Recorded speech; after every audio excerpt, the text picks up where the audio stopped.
ലാലേട്ടൻ്റെ തുടരും കാണാനുണ്ട്, മമ്മൂക്കയുടെ ബസൂക്ക, അങ്ങനെ കുറേ നല്ല പടം വരുന്നുണ്ട്. ഇനി ഈ വർഷം ഒരുപാട് നല്ല പടമുണ്ട്. ഇന്നാളുടെ പടം കണ്ടു, ധ്യാൻ ശ്രീനിവാസൻ. ഭയങ്കര നെഗറ്റീവ് ആൾക്കാർ പറയുന്നത്, പക്ഷെ എനിക്ക് നല്ല പടമായി തോന്നിയ ഐഡിയ പറഞ്ഞു. നല്ല പടമാണ്, പക്ഷേ ആൾക്കാർ ഭയങ്കര നെഗറ്റീവ് കൊടുക്കുന്നു. നല്ല പടമാണ്. എൻ്റെ മെയിൻ ഫിലോസഫിയാണ്. എനിക്ക് സിനിമ ഒരു ഹോബി മാത്രമാണ്. ഫിലോസഫിയാണ് എൻ്റെ മെയിൻ മേഖല.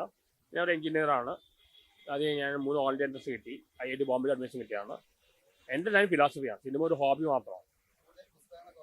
വായിക്കാറുണ്ട്, ചിന്തിക്കാറുണ്ട്. അതൊരു ഇൻ്റലക്ച്വലായി ബുദ്ധിജീവിയായിട്ട് അറിയപ്പെടാനാണ് ആഗ്രഹം.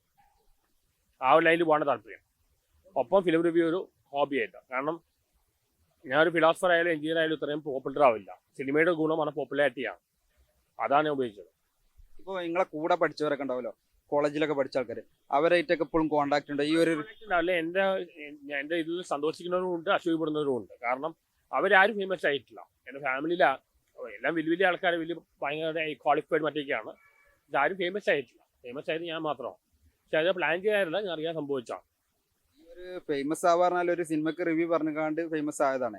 അത് പിന്നെ കണ്ടിന്യൂ ചെയ്തപ്പോൾ കൂടുതൽ ആൾക്കാർ അത് ഏറ്റെടുത്തു. അങ്ങനെ അതൊരു ആദ്യമായിട്ട് സംഭവിച്ച കാര്യമാണ്. അത് പിന്നെ ആൾക്കാർ അനുകരിക്കാൻ തുടങ്ങി. ഒരു വർഷം കഴിഞ്ഞപ്പോൾ പെരേര വന്നു, ഓരോരുത്തർ അനുകരിക്കാൻ തുടങ്ങി. ഇപ്പോൾ അത് വളരെ മോശം അവസ്ഥയിൽ കോമാളിത്തരയും മാറിയിരിക്കുകയാണ്. അപ്പോൾ വനിതാൻ്റെ ടീം നടക്കുന്ന റിവ്യൂ അല്ല, കോമാളിത്തരമാണ്.